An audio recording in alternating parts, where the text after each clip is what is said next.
Good evening, dear friends. There is a connection between happiness and suffering. If we look into happiness in depth, we see that happiness is made only of non-happiness elements. It's like a rose.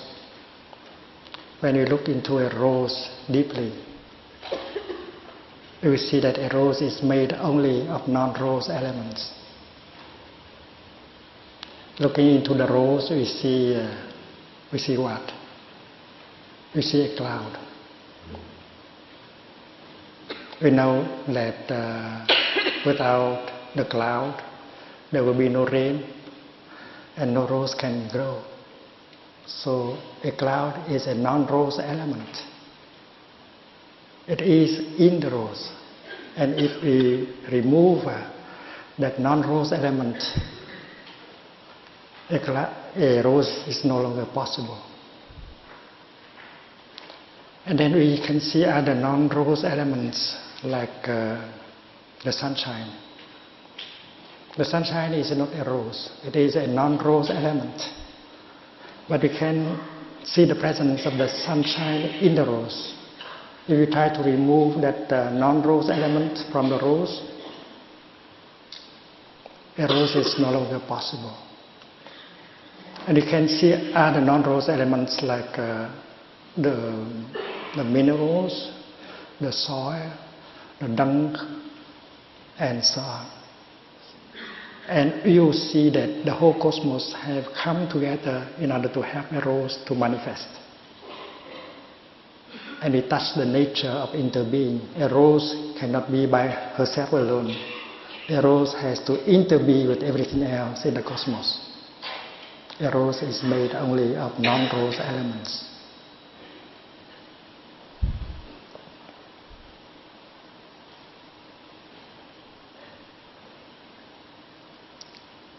The same thing is true with happiness. Happiness is a kind of flower, a kind of rose.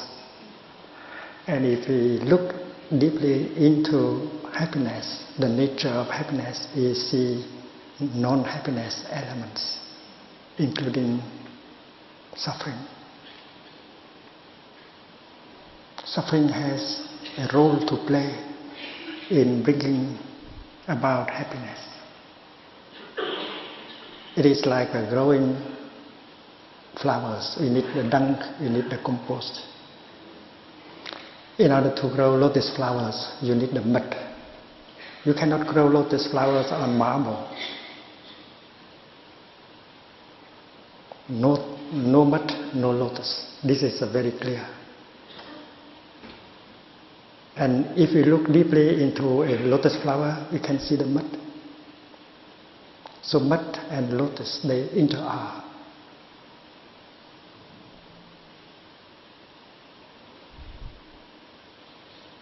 So suffering plays a very important role in bringing happiness. When we look into a person, that may be our father, our mother, our partner, our brother, our sister, we can see the suffering in him or her. It's very important to look in such a way that we can see the suffering in that person. And when we are able to see the suffering in him or in her, compassion in us will arise. And we no longer want to punish him or her anymore. We don't want to blame him or her anymore. That person may have a lot of suffering inside, but he or she does not know how to handle the suffering.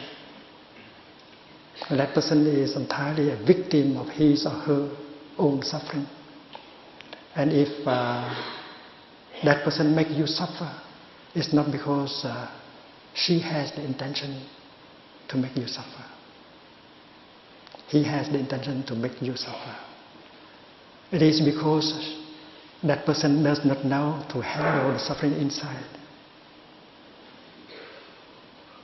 And that person suffers, and you are only a victim of that suffering. And that is why when we look at a person, and if we are able to see the suffering in him or in her, you are no longer angry at him or her. You do not have an intention to blame or to punish anymore. Instead, you have the intention to help him or her to suffer less.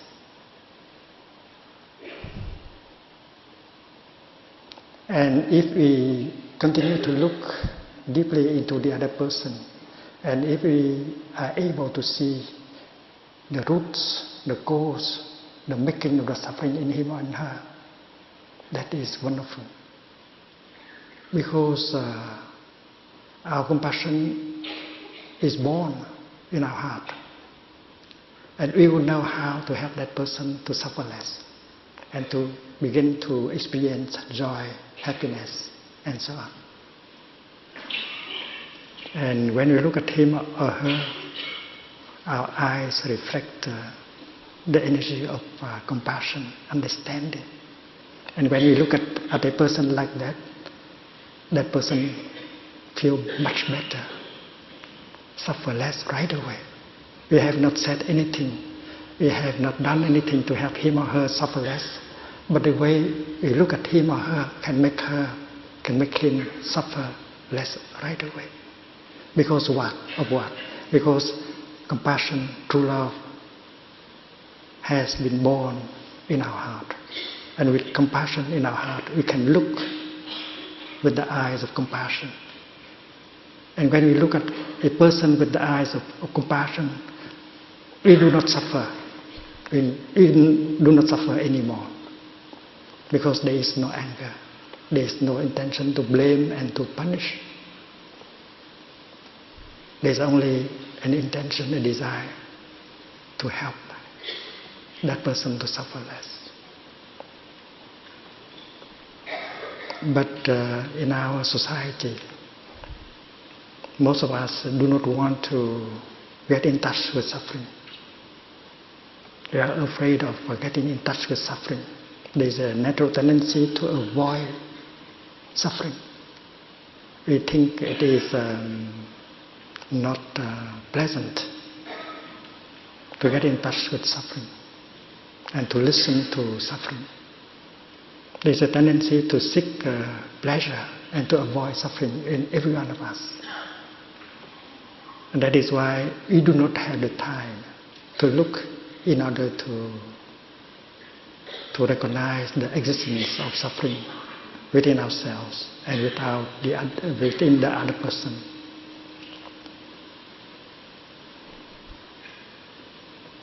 In the tradition of Buddhism, we learn that if we understand our own suffering, if we know how to go home to us and get in touch with the suffering inside and listen to the suffering inside, we begin to understand the nature of that suffering, the root of that suffering. And that kind of understanding will give rise to compassion. And compassion is a kind of energy that has the power to heal and to nourish. And we feel much better when understanding and compassion arise in ourselves. We suffer much less. And when we are lighter, when we suffer less, we can look at the other person. And now it becomes much easier to see and to understand his or her suffering.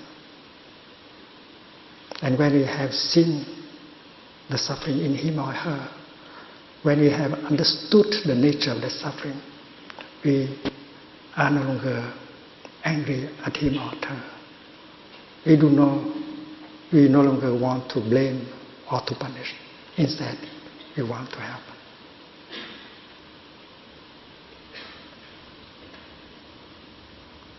The monastics in Plum Village, they have been trained in order to chant in such a way that they can touch the suffering inside of them. Every one of us has suffering inside. And part of that suffering has been transmitted to us by our parents. And sometimes we don't know why we suffer like that. Some of our suffering have been transmitted to us by generations of ancestors. Maybe our parents have not had a chance did not have time in order to go back to themselves and listen to their own suffering. And that is why they have not been able to transform them, and they have transmitted that block of suffering to us. But now, if we have a chance to practice, listening to our own suffering and understanding that nature of the suffering, we get a liberation from that suffering. And we can help our ancestors in us to be liberated from the suffering also. And then the suffering inside of us reflects also the suffering in the world of society. If we listen to our suffering, to our own suffering, we can hear the voice. You can understand the suffering not only inside of us, but we can also understand the suffering of the world, of the planet. And that is why understanding our own suffering is very crucial for our healing and transformation. And that will help us to understand the suffering of the people around us and of the world. And then we will know exactly what to do and what not to do in order to help transform the situation. In the Buddhist tradition, we speak about a person that has the capacity to listen to suffering. His name is Avalokiteshvara. It means that means the Bodhisattva of deep listening.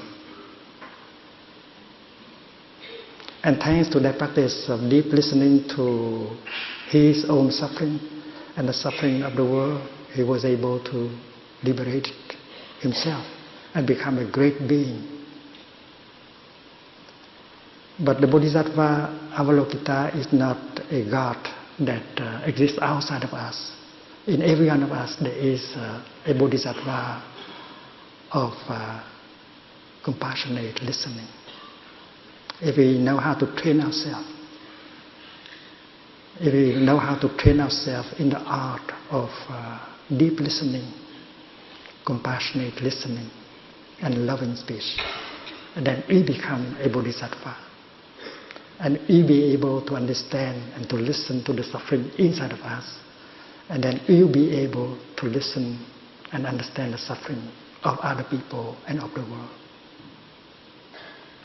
So when the monastics are sent the name of Avalokiteshvara for the first three times, they go back to themselves and recognize the suffering within themselves and listen to it and touch it deeply. They are not afraid of going home to touch the suffering inside, because they know how to go home without fear. Because they learn the practice of mindful breathing, mindful walking, generating the energy of mindfulness and peace. That is why they are strong enough to go home without risking to be overwhelmed by the suffering inside. So when you go home to yourself with the practice of mindful breathing, mindful walking, you are strong enough to get in touch with the suffering inside. You are strong enough to listen to the suffering inside. And that practice will bring about transformation and healing. And when they chant the name for the second time, third time, they become aware of the suffering of those who surround them in the home. And when they chant the name for the third time, they get in touch with the suffering that is going on a little bit everywhere in the world. And that practice of touching suffering, listening to suffering, has the power to generate the energy of compassion. And we know that with compassion in our heart, we don't suffer anymore. We begin to heal. And when we do that together, the collective energy of peace and compassion will be powerful. It has the power to heal those of us who are in touch with that energy. When 1,000 people sit down and breathe and generate the energy of mindfulness, of peace, of compassion, the collective energy of peace and compassion will be able to heal everyone in that group. And if we live as a community, we practice together, and we are able to offer ourselves and offer the world that kind of collective energy of peace and mindfulness. So we are all invited to participate in the listening. When the monastics chant Namo Valokitesvaraya for the first 3 times, we follow our in-breath and we go back to ourselves. And we try to recognize the presence of the suffering in us. There may be fear, anger, frustration, despair in us. And we allow the collective energy generated by the practice to embrace the suffering inside of us. We can open ourselves by just sitting like this without any effort. Allow ourselves to be relaxed and allow the collective energy of the sangha, of the community, to penetrate into our body and recognize and embrace the suffering inside. It's like a drop of water in the river. Allow herself to be transported by the whole river. She does not have to do anything. She just sit there and allow the whole river to embrace and to transport her. And if there is tension in the body, some pain in the body, that collective energy of peace and mindfulness will be able to help us release the tension in our body and reduce the pain in our body. We just allowed ourselves to relax and so that the energy of the group can penetrate into our body. And a few minutes later we feel better because we are able to release the tension and reduce the pain in ourselves. I'm sitting here, but I do not make any effort. I'm not fighting in order to be in a sitting position. I enjoy sitting. And all of us can do that. We just allow ourselves to be here and now. Stop our thinking. Just allow ourselves to be aware of our in-breath and out-breath. And allow the energy of the sangha, the group, to penetrate into our body. And we may feel better, more relaxed after a few minutes of listening. That is the miracle of the collective energy of mindfulness, of peace, of compassion generated by the practice. And if we have some pain and sorrow and fear, anger in our heart, we may like to open our heart so that the collective energy of the sangha can penetrate in order to embrace tenderly the block of suffering in us. We meditate like this. Dear Sangha, he is my pain. He is my sorrow. He is my despair. Please help embrace it. Because alone, my mindfulness is not strong enough in order to do so.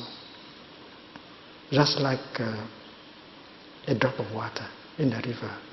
Allow the whole river to embrace and transport us.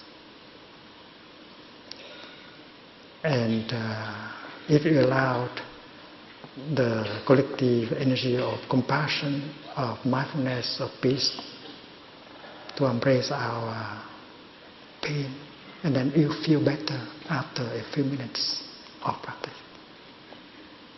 And if we have someone at home who is sick, who suffers so much, who could not come tonight, we can very well send this collective energy to him or to her right now. Just think of him or her, or call his or her name silently, and this wholesome energy generated by the practice will be channeled to him or to her right now, tonight.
Buddhism.